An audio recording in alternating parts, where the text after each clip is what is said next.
I got my first guitar when I was 14, and from somebody at school, which I remember painting, and it had a very high action, like guitars did in those days. So it was only in tune for the first bit, and I remember painting it white and painting flowers on it, because we were sort of growing our hair then, you know, we were sort of allowed to, and make sort of sit cross-legged on the floor and play the guitar. And then my first band was when I was 17, and it was called Wildlife, and there were three of us.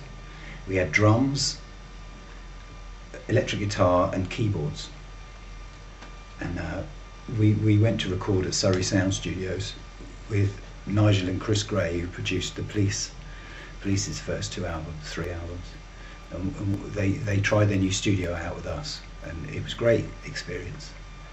And the keyboard player, his dad owned the music shop in Portsmouth, and he knew a guy, the head of EMI. So we, as young kids, went to EMI with our demos.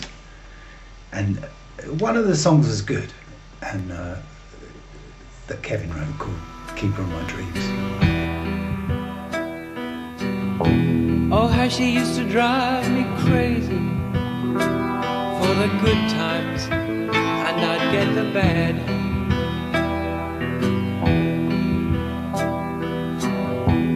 But now I sit and wonder, and it's the only ones I've had. And we were interesting.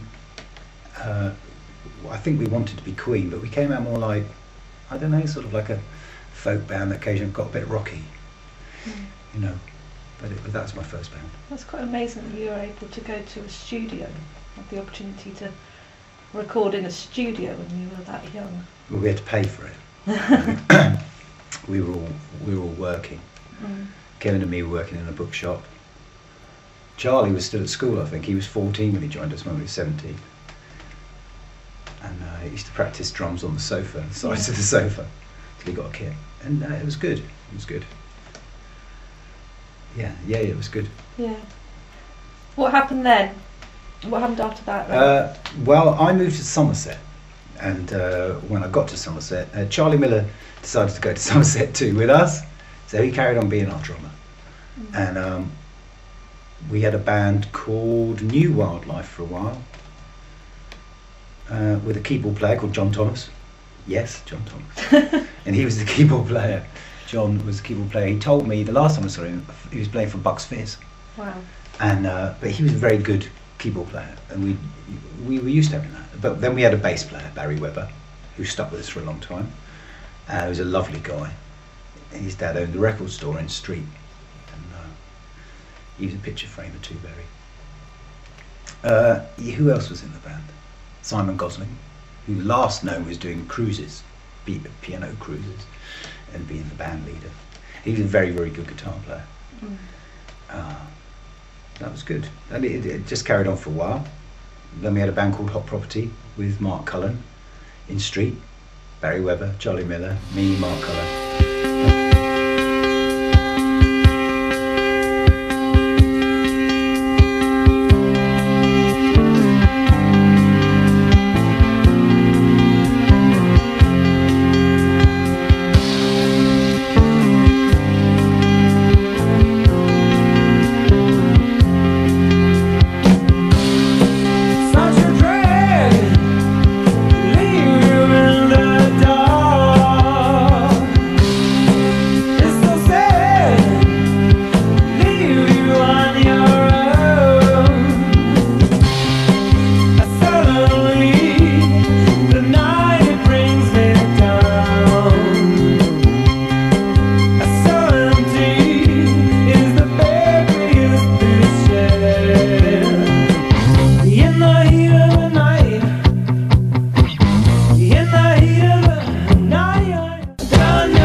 Like a riff band, just with like rock riffs. We didn't have solos particularly. It was just like Iggy Pop or something. You made recordings with Hot Property, didn't you? We did. We made a lot, and I haven't got any of them.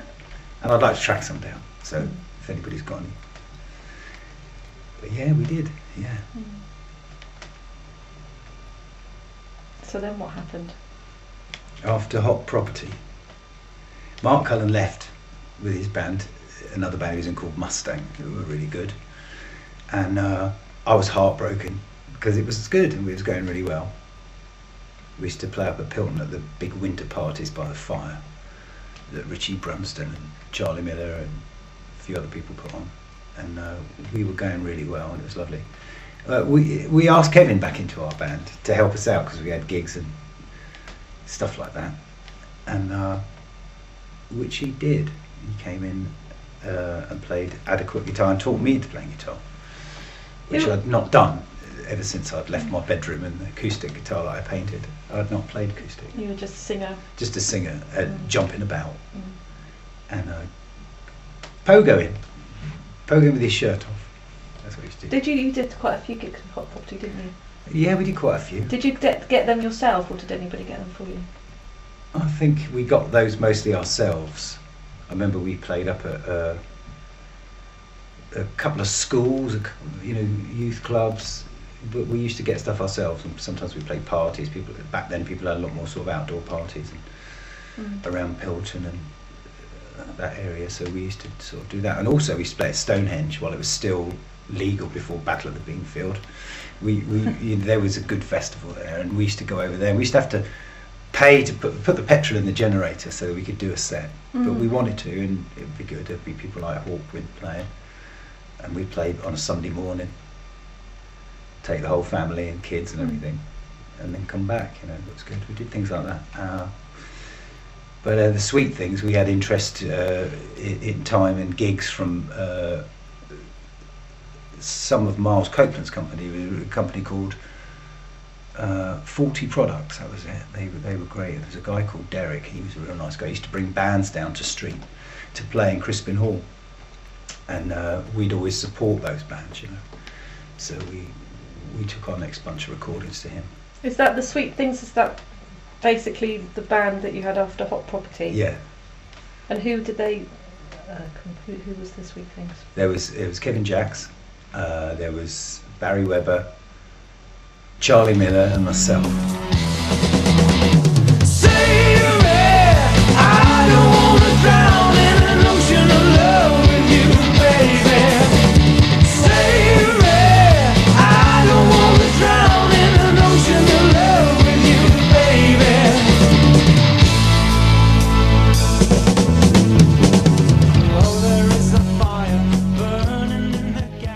Kevin and me both played guitar, and I played some harmonica in that as well.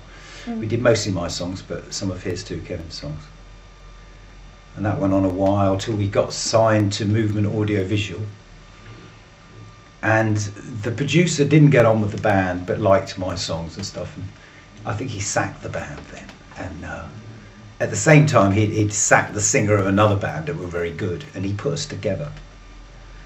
And that was called The Dramatics.